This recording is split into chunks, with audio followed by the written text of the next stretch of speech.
네, 안녕하세요. 안녕하세요. 네, 반갑습니다. 저는 생애주기 영양 강의할 권수경이라고 합니다. 우리 6주 과정이죠? 맞나요? 네. 자, 제가 저를 3월 달에 이론반에 보신 분들도 많으실 테고, 네, 처음 보는 분들도 많으실 텐데, 이제 시험을 본격적으로 준비를 해야 되잖아요? 그래서, 이 강의는 일단은 기본 이론을 다 안다고 생각하고 들으시는 강의예요. 이론에 대한 것들을 아주 기본적인 것부터는 할 수가 없고요. 문제를 풀면서 그 문제에 해당되는 내용들을 한 번 더 정리를 한다고 보시면 되겠습니다. 제가 뛰어 올라왔더니 숨이 차네요. 오늘 올 때 괜찮으셨어요? 차 안 막혔어요? 내가 오는 길만 막혔나? 늦을까봐 막 뛰어왔거든요. 자, 이제 저희가 이제 시험을 보면 시험이 전공 시험이 이제 두 교시로 돼 있잖아요. 교육학 빼고 전공 시험이. 그러면 전공 시험이 첫 시간은 14문제가 나와요. 근데 주로 14문제 중에 기입형이 한 8문제 정도 되고요. 서술형이 한 6문제 정도 돼요.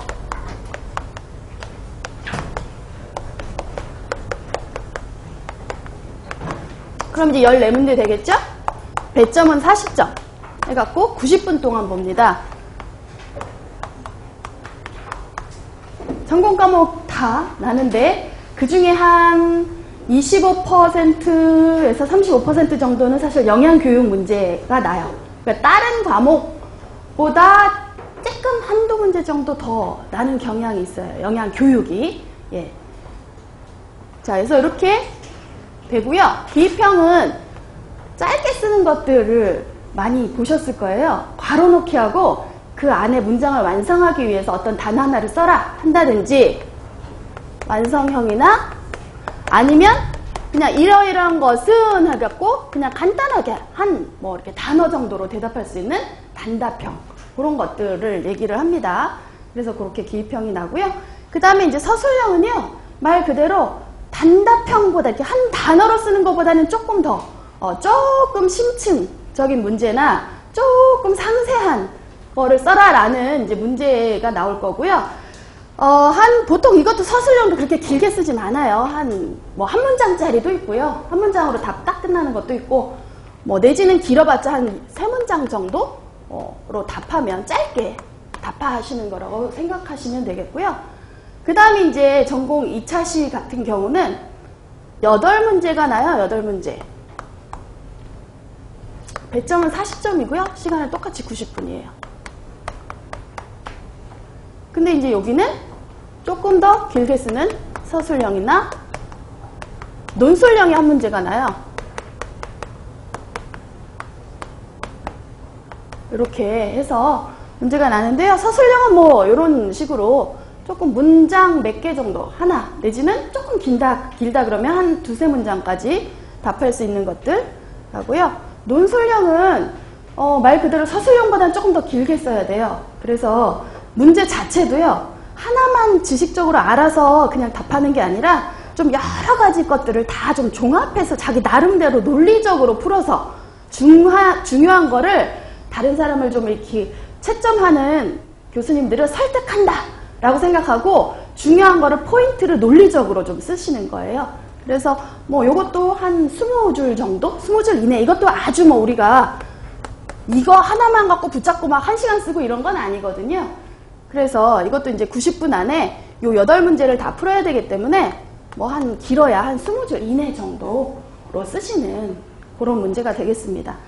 자, 문제는 이런 식으로 이제 나는 거고요. 자, 이 시간에는 생애주기를 좀 볼 거예요. 생애주기 봅시다. 사실은 이 문제집은요, 기출문제 위주로 되어 있어요. 기출문제랑 그거를 약간 응용한. 왜냐하면 이제 기출이 객관식으로 난 거는 사실은 객관식의 보기문형 같은 것들이 중요한 내용이다 그러면 이제 그대로 다 실어드렸고요. 보기문형까지 다 보시라는 의미에서. 근데 이제 그게 아니라 요즘은 많이 이렇게 서답형, 이런 식으로 답을 써야 되기 때문에 조금 그렇게 응용해서 바꿔서 내기도 하고요. 그래서 기출문제만 했어도 이렇게 많아요. 사실 보시면 기출문제라는 거는 중요한 데서 나는 거거든요. 그래서 여기에 있는 게 기출문제라서 푸는 게 아니고요. 사실은 중요한 것들만 기출문제가 난 거예요. 문제가 난 거예요. 그래서 우리가 중요한 거를 한번 내가 아는지 모르는지를 체크하기 위해서 보다 보니까 그게 다 기출문제들이에요. 자, 그래서 뭐 일단 중요한 거는요. 항상 제가 첫 시간에 말씀드리는 거는 공부하는 게 중요합니다. 내가 실제로 공부를 하는 게 중요하죠. 그래서 이렇게 문제를 이제 풀어보실게요. 오늘 근데 교재를 오늘 받으셨나요? 오늘이 첫 수업이라? 그렇죠. 뭐 만약에 어제가 첫 수업이다 그럼 이제 책을 받아가지고 미리 풀어보셨을 텐데 그럴 시간이 없었을 거예요 아마. 그래서 이 시간은 첫 시간이니까 같이 이렇게 문제를 보시고 요거를 내가 시험장에 가서 딱 요 문제를 받았다 라는 생각을 가지고 보시면 좋겠어요 사실은. 그랬을 때 요거는 뭐를 써야 돼 그리고 그 내용은 요걸 써야 돼 라고 바로바로 떠올르시면 내가 이론 정리가 좀 됐나 보다. 됐나 보다. 그러고, 그럼 이제 조금만 더 열심히 하면 되겠다. 이렇게 조금 더 이제 꾸준히 하면 되겠다. 라고 용기를 가지시면 되고, 딱 봤는데, 뭘 써야 되지? 대충 몇 페이지 정도 있는데, 근데 그 내용은 모르겠어. 이렇게 하시면 이제 오늘 집에 가셔서 이론 부분을 다시 복습을 하셔야 되는 거예요. 항상 저희 딸이 하는 얘기가 있어요. 엄마 참 이상해. 시험장에 가면 쓸데없는 건 다 기억이 나. 그래서 그거 그 교재 몇 페이지에 무슨 그림 밑에 그거 있었는데 근데 그 내용이 생각이 안 난다고 안타깝게 얘기하더라고요. 그래서 제가 한 번 더 봐라. 그렇게 얘기를 했죠. 자, 어쨌거나 이제 문제를 풀어볼게요. 자, 2009년도 응용이라고 되어 있는데 2009년도에는 이 스캐몬의 성장 곡선이 나왔어요. 별로 어렵지 않습니다, 사실은.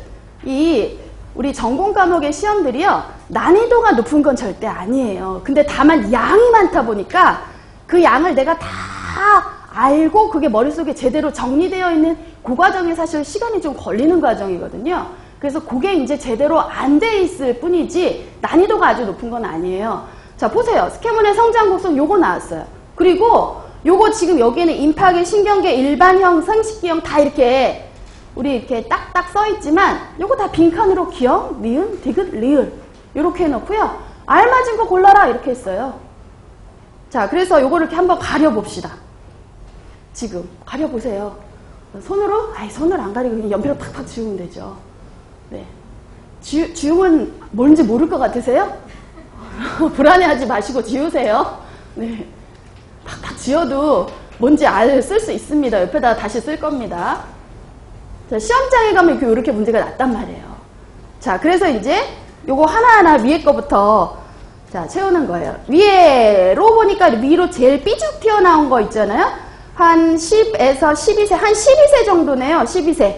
12세 정도에 삐죽 올라왔어요. 어느 정도까지? 약 몇 퍼센트? 200%까지. 여기서 말하는 성장률은 이 100이 성인의 치라고 보시면 돼요. 100이. 그랬을 때 보통 다른 기관들은 이 기관의 성장 패턴이잖아요. 다른 기관들은 보시면 성장이 거의 완료되면 거의 100에 가까워져요. 그러니까 성인치까지 되는 거예요. 근데 특이하게도 요 기관들은 거의 한 12세 무렵에 꼭 12세는 아니고요. 사실 10에서 한 12세 정도죠. 12세 무렵에 성인의 거의 2배까지 치솟았다가 그 다음에 이제 12세 이후에 조금 내려가서 100에 또 가까워지는 거예요. 성인에 가까워져요. 굉장히 특징적인 모양을 갖고 있는 게 바로 이게 무슨 형? 임파계형이었죠. 임파계형. 그래서 림프 조직이라든지 뭐 흉선이라든지 이런 것들 주로 면역과 관련되어 있는 조직들이 여기 해당이 많이 돼요. 림프 조직, 흉선, 편도선 이런 데. 자, 그래서 임파계형이라는 거를 알면 그 2009년 시험에는 된 거예요. 자, 그 다음에 이제 그 바로 아래쪽에 요걸 봅시다. 자, 요거는 요 그림의 요 그래프의 특징은 일단 거의 굉장히 빠른 시점에 성인치까지 다 다다랐어요. 그렇죠? 그래서 영유아 초기 거의 0에서 2세 무렵에 급성장했고요. 영유아 초기에 급성장하고 거의 6세 이상 8세 정도 되니까 성인에 벌써 가까워졌어요. 자, 이게 뭐였죠? 가장 빨리 발달하는 기관들이 우리가 신경계형이었죠. 네. 그래서 신경계형이라고 쓰실 수 있어야 돼요. 정확하게. 신경계형. 2009년에 나왔지만 이거 또 나오고 이거 기역, 니은, 디귿, 리을 안에 된 거 써봐라. 우리 이제 서답형으로 바뀌었으니까 써봐라. 그럼 정확하게 쓰셔야 돼요. 신경계형. 자, 이 신경계형은 뇌라든지 뭐 척수라든지 여러 가지 신경, 감각기관이라든지 뇌, 척수, 뭐 감각기관 이런 것들을 얘기를 해요. 그래서 이게 신경계형의 성장 패턴이에요. 문장으로도 간단하게 쓰실 수 있어야 돼요. 한 문장 정도로. 어떻게? 유아 초기 급속 성장. 가장 빨리 성장하는 기관이고요. 그 다음에 그 밑에 있는 게 누운 S자형. 그래서 약간 이렇게 되어 있는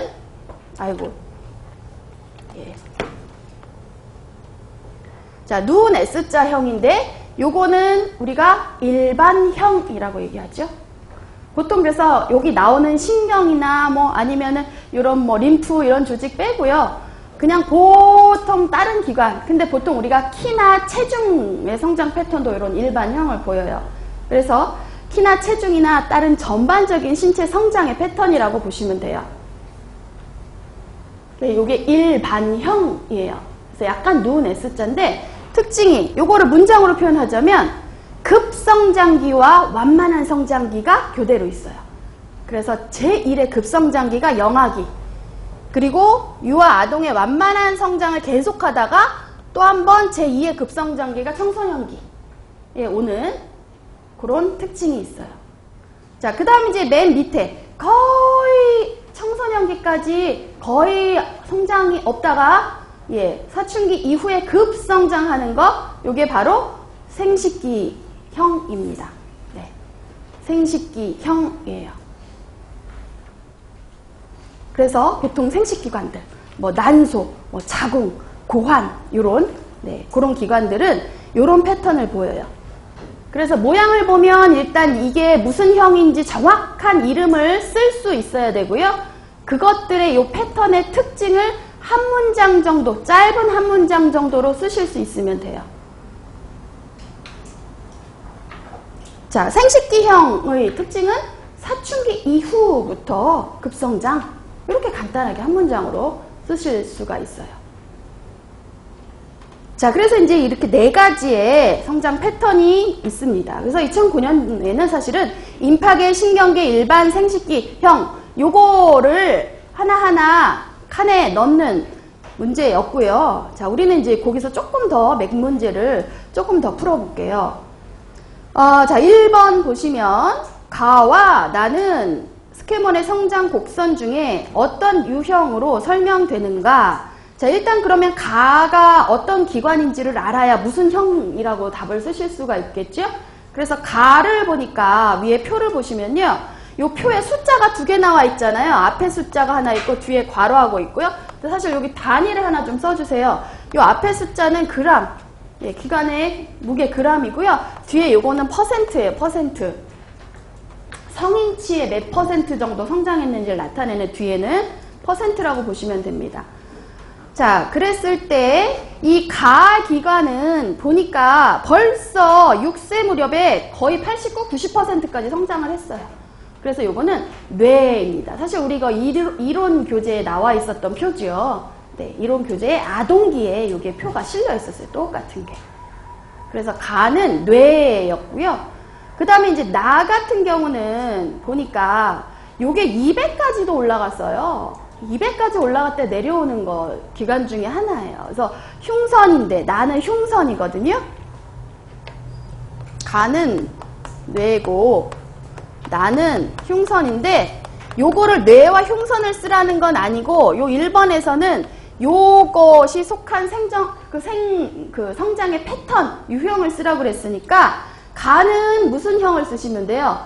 네, 신경계형 이렇게 쓰시면 돼요.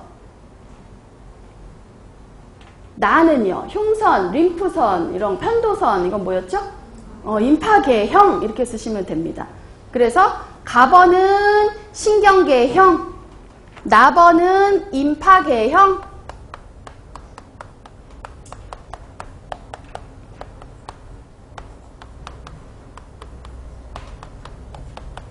이렇게 써주시면 돼요.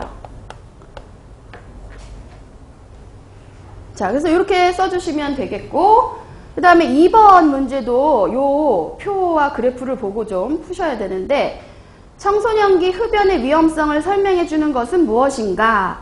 자, 흡연하면 사실은 제일 위험하다라고 일단 생각되는 게 뭐예요? 폐예요, 폐. 폐입니다. 그런데 폐를 찾아야 돼요. 그럼 위에 표에서. 그래서 보시면, 폐는 특징이 있죠. 뭐냐면, 신체의 기관 중에 가장 늦게 발달해요. 그래서 우리가 청소년기, 이론의 청소년기에서 사실은 청소년기 흡연의 위험성을 얘기하면서 왜 진짜 더 성인 흡연보다도 더 위험하냐. 왜냐하면 청소년 폐는 성인 폐 기능의 몇 %밖에 아직 발달 안 했어요? 30%밖에. 사실은 보세요. 여기 표를 보시면 사춘기라고 되어 있는 요 시기가 이제 청소년이라고 보시면 되겠죠. 요 사춘기라고 되어 있는 표를 보시면 다른 것들은 사실은 상당히 숫자가 그래도 높아 있어요. 예. 근데 제일 낮은 퍼센트를 갖고 있는 거 있죠? 약 한 34%까지밖에 아직 발달을 못한 게 폐예요, 폐. 그래서 사실 청소년 폐는 기능이 그렇게 완전하지 못하고 굉장히 미숙한 상태거든요. 그러니까 흡연하면 성인의 완전히 기능하는 폐도 그렇게 안 좋은데 이렇게 미숙한 폐는 더 큰 위험성이 있습니다. 더 여러 가지 병이라든지 이런 것들에 걸릴 가능성이 많아요. 자, 그래서 요게 이제 폐인데요. 그걸 설명해 주는 게 이제 다를 보시면 되겠죠. 다.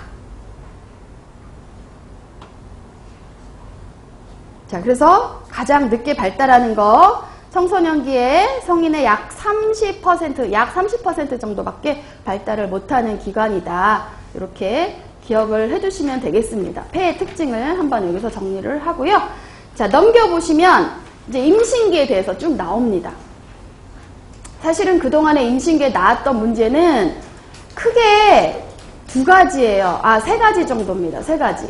자, 첫 번째는 임신을 함으로써 일어나는 여러 가지 생리적 변화의 내용. 생리적 변화가 어떻게 일어나는지, 뭐 혈액은 어떻게 되고, 신장 기능은 어떻게 되고, 호르몬들은 어떤 변화가 있고, 뭐 이런 것들 있잖아요. 예, 그런 생리적 변화. 그 다음에 대사, 에너지 이용하는 것들이 어떻게 변화가 되고, 그래서 임신 후에 생리적인 변화 하고요. 그 다음에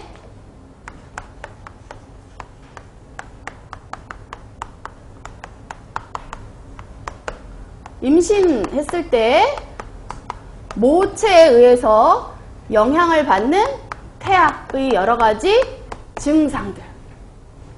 모체가 예를 들어 알코올 음주했다. 그러면 태아는 알코올 증후군 이런 식으로 모체가 무엇을 했을 때 어떤 영향을 받는지 그리고 그 기전들이 어떻게 되는지 이런 것들을 좀 많이 물어봤었고요.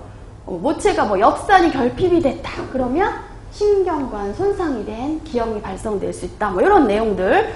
그리고 그 내용들을 조금 구체적으로 영양학적인 내용까지 같이 물어보는 경우가 많았어요. 그래서 이런 것들. 그리고 이제 섭취 기준이죠. 그래서 추가 영양소 섭취 기준에서 임신 시에 추가 분이 얼마나 되는지 이런 것들, 수치, 이거는 이제 당연히 수치를 기억을 하셔야 되는 거예요. 그래서 이런 문제들이 많이 나왔었기 때문에 사실은 앞으로도 중요한, 사실 이게 제가 제목을 이렇게 쓴 거지만 이 안에 좀 많은 내용이 들어가 있잖아요. 그죠? 예, 우리가 주로 임신기 때 정리한, 이론 교재에서 정리한 것들은 사실은 이 내용들이에요. 굉장히 좀 많은 내용이 들어가 있긴 하지만 적어도 이런 것들이 이제 주로 났다는 것, 대부분 다 났었어요. 다. 그렇기 때문에 임신기 때 요런 내용들은 완전히 정리를 좀 해주셔야 되는데요. 자, 뭐 이런 내용도 있고 요거와 조금 더 또 다른 이제 보충되는 내용도 있고 그렇습니다. 문제를 풀어보시면. 자, 문제를 이제 볼게요. 3번을 볼까요? 임신 시 나타나는 체중 증가에 대한 내용이다. 발언에 알맞은 말을 쓰시오. 자, 일단 체중 증가 하면 굉장히 중요한 임신부의 영양 상태와 태아의 건강 상태를 판정하는 중요한 잣대예요. 왜? 체중 증가가 적당히 됐는지 많이 됐는지 안 됐는지에 따라서 그 산모와 태아의 건강에 굉장히 많은 영향을 주거든요. 그래서 이 체중 증가를 또 많이 물어봤었습니다. 자, 일단 문장을 보면서 하나하나 빈칸도 채워가고 조금 더 보충 설명을 하면서 중요한 내용을 다시 좀 정리를 하시면 머릿속으로 아는 내용들을 정리를 하시면 좋겠습니다. 가번 문장. 자, 초산이며 어린 임신부일수록 체중 증가량이 적다. 자, 요거는 이제 가로는 없는데요. 요거가 맞을까요? 틀릴까요? 이거는 제가 사실은 가로를 하려고 그러다가 잘못해서 그냥 해버렸는데 이건 OX로 합시다. 자, 이거 맞을까요? 적을까요? 아니, 틀릴까요? 맞나요? OX. OX 이렇게 손들어 보라고 할까요? 네. 자, 요거는 사실은 틀립니다. 초산이고요. 어릴수록 체중 증가량이 좀 많은 편이에요. 그래서 첫째 아이라든지 아니면 좀 임산부의 나이가 좀 어릴수록 체중 증가량이 조금 많은 편이고요. 뭐에 비하자면 경산부 둘째, 셋째나 아니면 좀 나이가 많은 임산부에 비해서 조금 체중 증가량이 많은 편이에요. 그래서 좀 임신 경험이 좀 많고 또는 나이가 좀 많은 산모일수록 조금 체중 증가량은 조금 더 적다고 보시면 되겠습니다. 요 문장은 X 틀린 문장이고요. 자, 나번에 보시면 자, 괄호 요 시기에 체중 증가는 모체보다는 태아 성장에 따른 체중 증가에 기인한다. 사실은 이제 체중 증가가 전반적으로 있을 때 우리가 보통 임신을 한 3기, 3분기 정도로 나눠요. 1기, 2기, 3기라고 하기도 하고 뭐 초기, 중기, 후기라고 하고요. 그런데 보통 체중 증가분의 특징을 보자면 1기, 2기, 3기로 봤을 때 이건 이제 우리가 보통 한 40주잖아요. 재태기간이, 임신기간이. 그래서 40주를 그냥 한 3분의 1 정도로 생각하시면 돼요. 너무 어렵게 생각하실 필요 없고요. 그래서 앞에 초반부에 3분의 1가량 정도를 이제 우리가 초기 또는 1기라고 하는데, 요때는 거의 없어요. 체중 증가가 없어요. 미약하다. 네, 체중 증가 거의 별로 없습니다.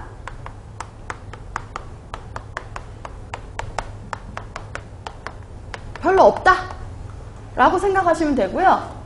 자, 2기 때부터는 이제 좀 체중 증가가 있는데, 요 체중 증가가 사실은 약간 1기에 조금 있는 부분이라 이제 2기 때부터 늘어나는 체중 증가분이 요 때는 주로 모체 조직이 증가되면서 체중이 증가되는 경우가 많아요.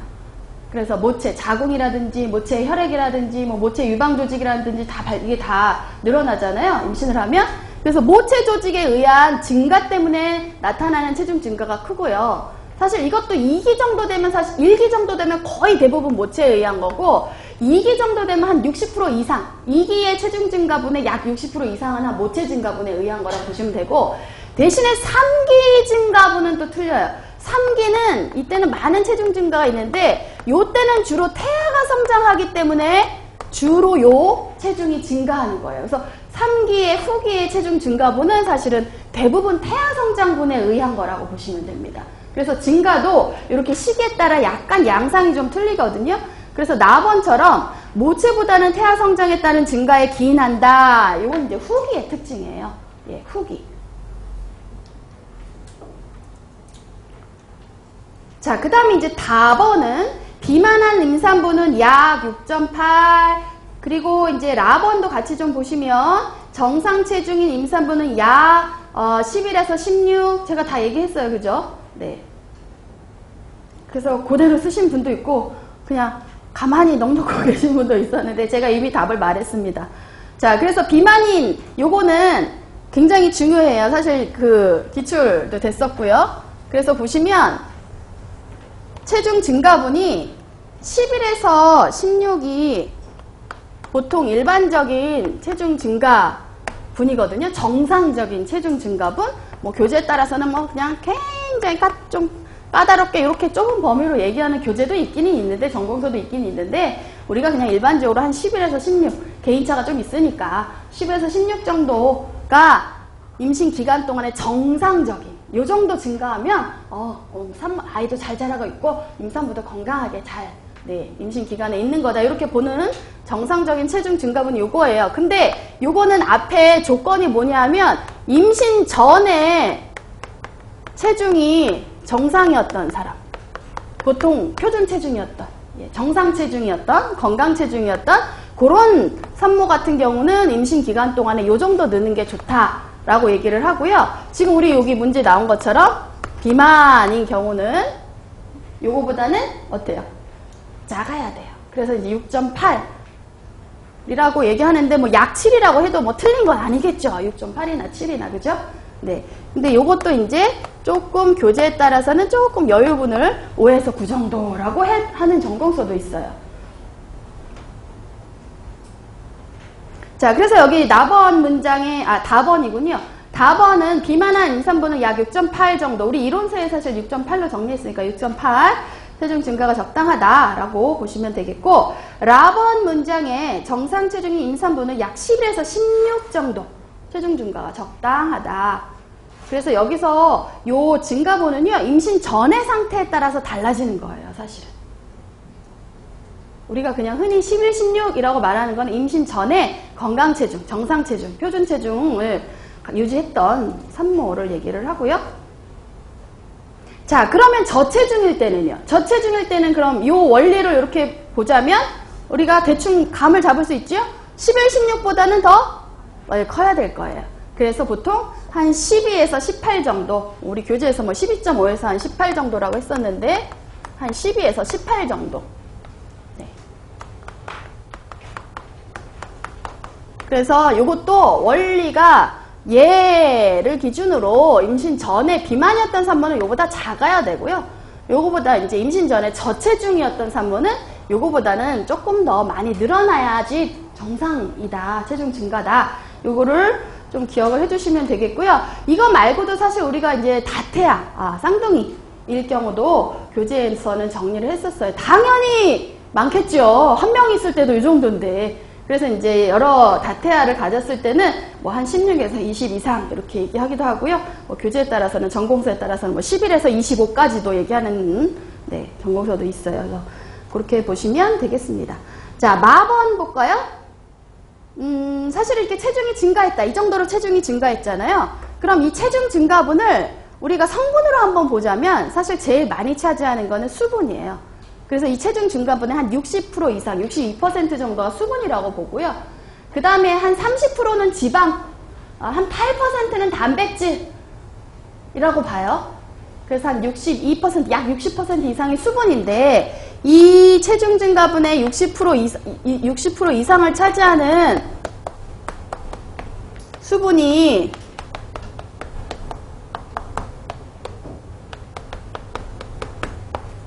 요거를 갖고 이제 여기 문장을 조금 더 깊이 보자면 이 수분 중에서 요 수분 증가량의 대부분은 뭐 때문에 이렇게 수분이 많이 증가한 거냐라고 봤을 때 모체 세포의 외액의 증가에 기인한다고 봅니다. 세포 외액의 증가. 모체예요, 모체. 태아가 아니라요. 모체의 조직의 세포 외액의 증가 때문에 이렇게 많은 수분의 증가가 있었다라고 보고 있어요. 네.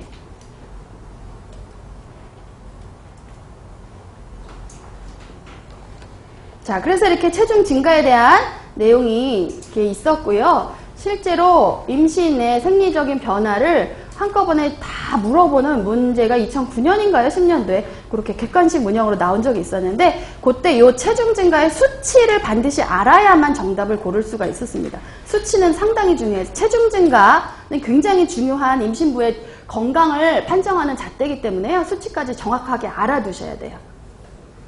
그리고 오늘 집에 가시면 제가 이렇게 여기서 언급한 내용에 관련된 부분을요. 이론책 또는 이제 저희 이론 교재가 안 보신 분들은 전공서에서 그 체중 증가에 대한 내용을 찾으셔야 돼요. 그래서 제가 지금 얘기하지 않은 부분까지도 한번 쭉 한번 훑어보세요. 네, 임신 중에 체중 증가에 관련된 내용을 한번 복습을 하셔야 되는 거예요. 자, 4번 볼까요? 자, 이것도 굉장히 중요한 겁니다. 저기 세 번째 나오는 요거죠, 요거. 추가량 숫자는 요것도 좀 기억을 해주셔야 되는데요. 자, 임신 5개월 된 27세 임신부의 경우 그러니까 이거는 20대이고요. 임신 5개월이면 한 2기 들어갔겠네요. 그죠? 예, 1기는 지나가고 2기 들어갔어요. 자, 열량, 단백질, 칼슘 및 철분은 같은 나이 비임산부에 비해 얼마나 더 섭취하여야 하는가? 여기서 물어보는 거는 얼마나 더니까요. 추가량을 쓰셔야 돼요. 추가량. 하루에 먹어야 되는 토털 양이 아니고요. 그래서 만약에 요거 말고 문제가 하루에 얼마 먹어야 되느냐 하면 토털 총 얼마를 쓰셔야 되고요. 요것처럼 얼마나 더 먹어야 되느냐 하면 플러스된 추가량만 쓰시면 돼요. 그래서 그거는 굉장히 우습지만 그거 실수할 수 있는 부분이니까 사실은 추가량, 우리는 추가량 위주로 외우잖아요. 비임신 시에 20대 얼마, 그리고 플러스 얼마 이렇게 외우시잖아요. 그러면 상관이 없는데 하루에 얼마나 먹어야 되는가 이렇게 나오면요. 그 추가량만 쓰시면 안 되고 원래 먹어야 되는 양 플러스 추가량 더해서 그 토털 총 개를 써주셔야 돼요. 그래서 그거는 꼭 한번 이게 추가량 묻는 건지 아니면 하루에 총 얼마 먹어야 되는 건지 그것만 좀 마지막에 문제 볼 때 조금 체크하시고 답을 써주세요. 자, 그러면 열량 볼까요? 열량. 19, 29세 얼마? 여자. 19, 29세 여자.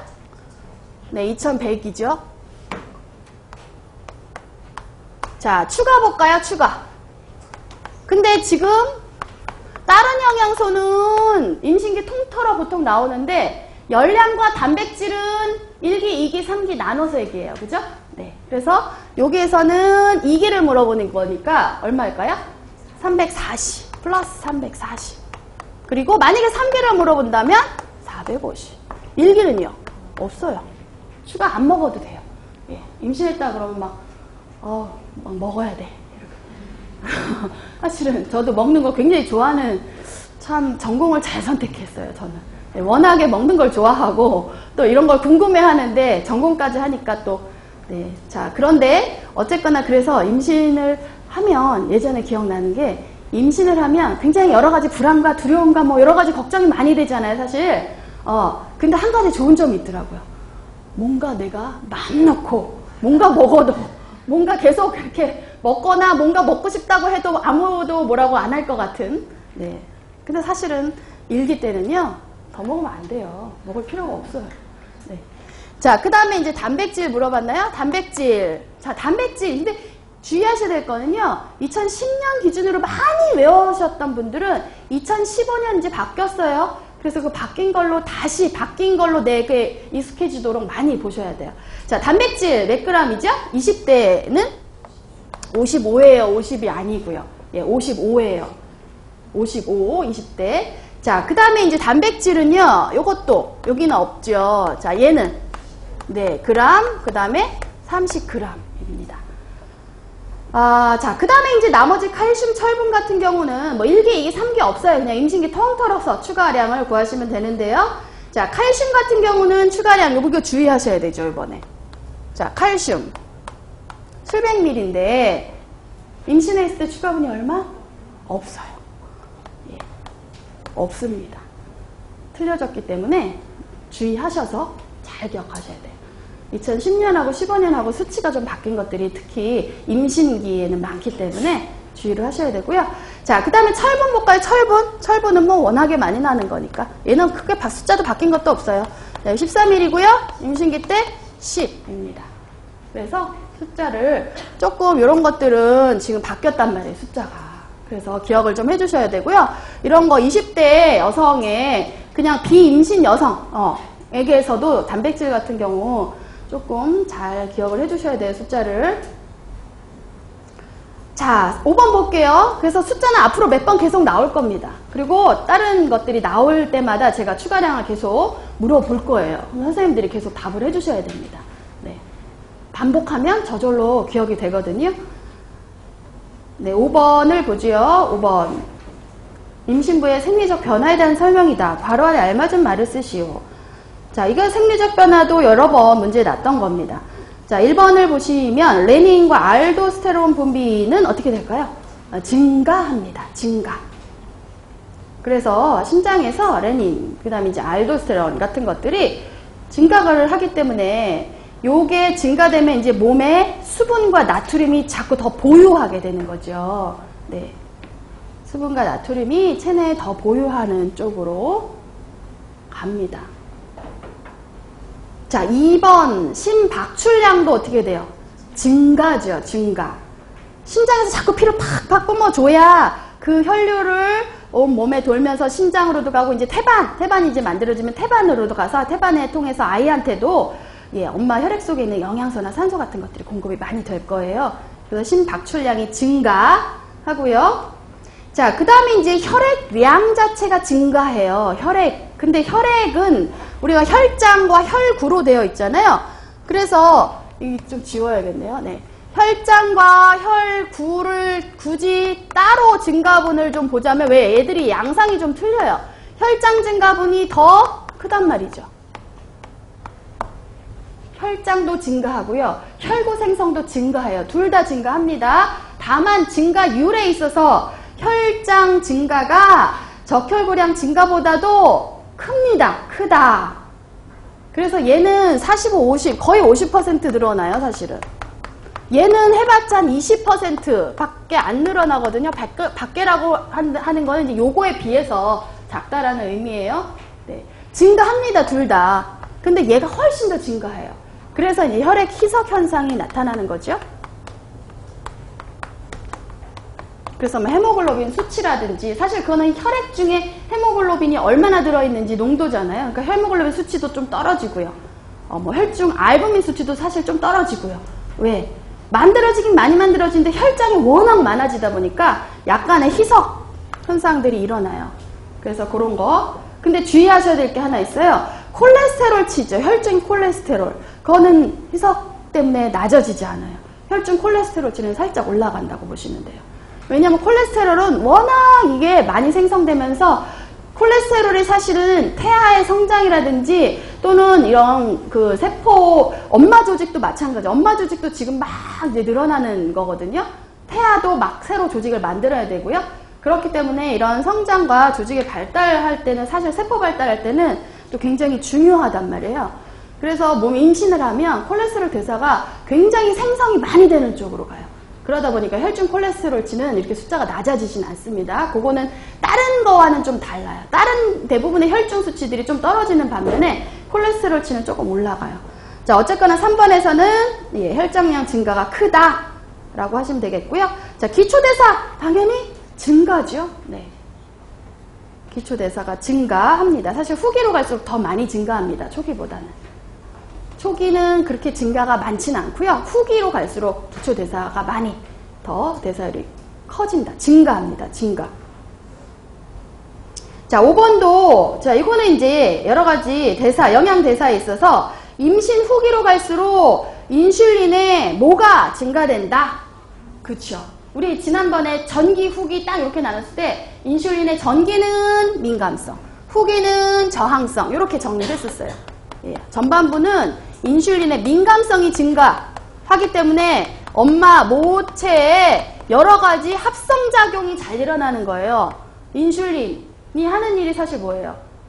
포도당 갖다가 글리코겐 만들고 지방도 만들고 뭐 단백질도 합성하는 거 촉진하고, 그래서 요거가 늘어났다는 얘기는 모체에 글리코겐이나 지방 합성이 굉장히 잘 된다는 얘기. 그래서 모체에다 그걸 싸놔요. 근데 반면에 이제 후기로 가면 양상이 확 달라지죠? 인슐린의 저항성이 증가돼요. 인슐린이 기능이 잘 안 되는 거예요. 그래서 혈중에 당이 높게 유지돼요. 계속 밥 먹은 뒤에. 그러면 그 높게 유지된 당이 이렇게 혈액순환하면서 어디로 가요? 태반을 통해서 태아에게 가요. 왜? 요때는 태아가 본격적으로 막 크는 때인데, 그때 주로 이용하는 에너지원이 바로 포도당이에요. 태아는 굉장히 많은 포도당을 필요로 하는 시기. 그래서 엄마가 자기가 안 쓰고요. 태아에게 다 줘요. 그래서 이때 이제 우리가 태아, 이건 앞으로 계속 여러 번 나올 거니까요. 네. 그래서 저항성이 증가하는 시기입니다. 자, 그래서 5번 문장에 보시면 인슐린의 저항성이라고 적어 주셔야겠습니다. 자, 6번 볼까요? 뭐 세포의 성장 단계, 뭐 요거는 보통 이제 앞부분에서 살짝 우리가 배웠던 거입니다. 3단계로 나누어지죠? 예. 성숙 단계 들어가기 전에 크게 3단계로 나눠집니다. 그래서 첫 번째 단계는 세포에 뭐가 늘어요? 네, 수가 늡니다. 수. 그러니까 세포가 새로 계속 만들어진다는 소리예요. 그죠? 증식. 하이퍼플라시아 증식. 이 얘기는 세포가 계속 분열이 되면서 세포가 새로 만들어지니까 세포 수가 늘어난다. 그러니까 당연히 DNA도 증가하고 있겠죠. 자, 그 다음에 2단계. 역시 계속 새로운 세포가 만들어지고 있어요. 그리고 이 만들어 놓은 세포의 크기도 커지고 있습니다. 그래서 만들기도 하고 새롭게 계속 만들어지기도 하면서 세포 자체의 크기도 커지고 있는 하이퍼트로피 단계. 플라시아와 하이퍼트로피가 같이 일어나요. 증식과 비대가 같이 일어나요. 그래서 요때도 역시 자, 그런데 요 3단계에 오니까 이제 더 이상의 새로운 세포는 이제 안 만들고요. 그냥 세포의 크기가 만들어 놨던 그 세포들의 크기가 커지는 하이퍼트로피 단계예요. 비대가 일어납니다. 그래서 이때는 더 이상 증식은 일어나지 않기 때문에 요 DNA가 더 이상 늘지 않고 요 단계에서는 일정해요. 늘지 않습니다. 사실 DNA는 세포가 새로 만들어지면서 세포수가 늘어날 때 이게 늘어나는 거, 증가하는 거예요. 자, 그래서 이런 특징이 있고요. 그리고 이제 요 단계 이후에는 성숙 단계가 있습니다. 그래서 1단계 증식, 하이퍼플라시아라고 얘기를 하고요. 요때는 세포 수가 늘어나요. 수가 증가라고 우리가 표현하죠. 자, 2단계는 두 개가 다, 수와 크기가 다. 그래서 세포도 늘어나면서 크기도 커지는 단계. 그리고 마지막 3단계는 더 이상 증식이 없기 때문에 이때는 DNA 양은 일정해요. 늘어나지 않습니다. 자, 그래서 이렇게 3단계 뭐 간단하게 이거는 써주시면 되고요. 이렇게 하고 넘어가죠. 자, 7번 볼게요. 다음은 영양 섭취 기준에 대한 설명이다. 보기에 괄호에 해당하는 단어를 쓰시오. 뭐 가장 기본 중에 기본인데 그래도 그냥 한번 정리합시다. 네. 자, 예전에는 정말 초반에는 2008년 고무렵에 8년 9년 고무렵에는요 정말 상한 섭취량의 개념은 이렇게 물어보는 문제도 났었어요. 사실은. 그러니까 이제 지금은 물론 그렇게 간단하게 아주 그냥 아주 이렇게 기본적인 문제가 나지는 않겠지만 그래도 그 개념이 중요하다는 얘기예요. 각각의 개념들이.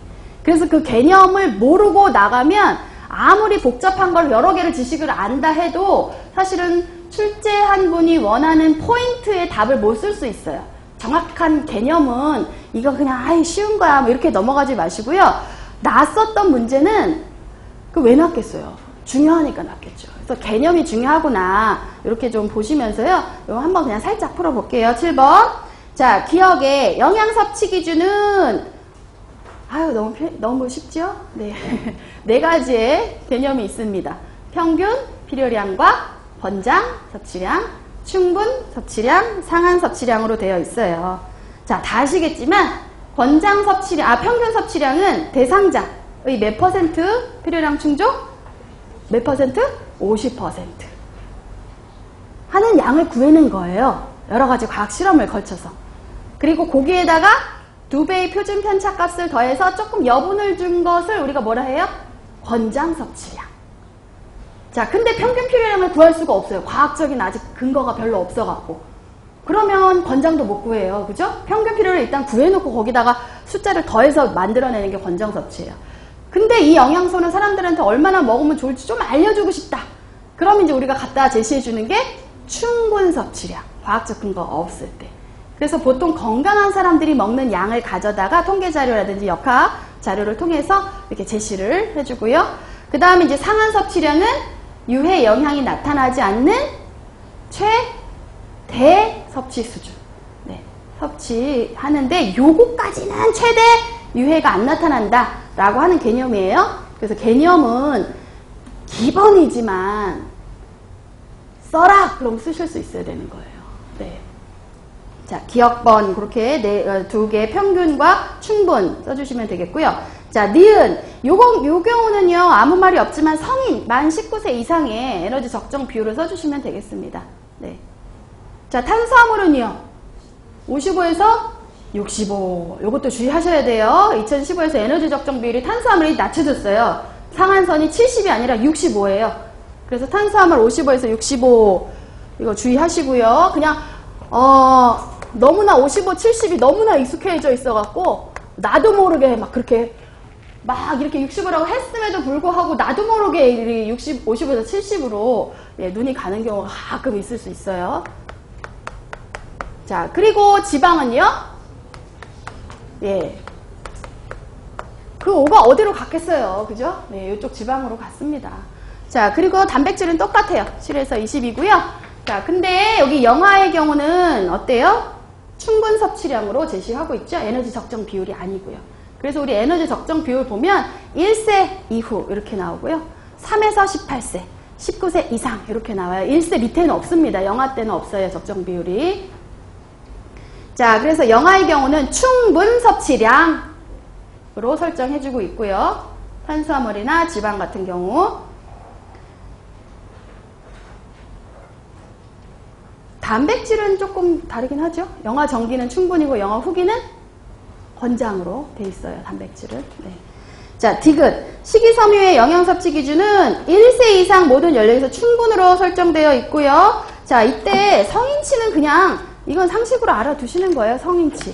성인은 남자는 25g, 여자는 20g. 네, 숫자까지 그냥 다 알아두시고요. 자, 리을. 수분의 영양 섭취 기준 모든 연령에서 역시 수분도 충분으로 설정되어 있죠. 네. 그래서 충분으로 설정되어 있는 영양소 뭐가 있을까요? 네, 한번 그 밑에다가 한번 정리해 볼까요? 네, 충분으로 설정되어 있는 거. 얘들은 평균이나 권장 없어요. 충분으로 설정되어 있습니다.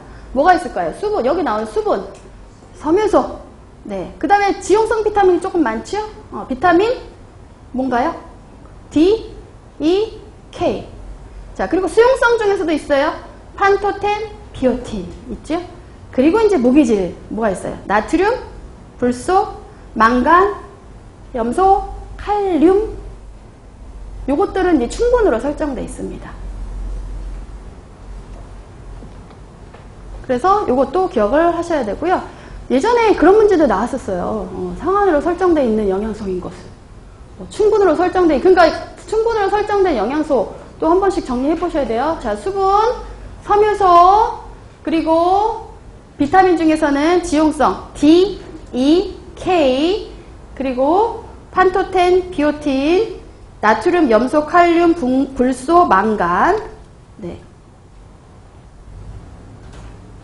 이런 것들이 충분으로 설정되어 있는 겁니다. 이거 집에 가셔서요. 다 못 적으셨으면 집에 가셔서 영양섭취 기준을 한번 또 쭉 보세요.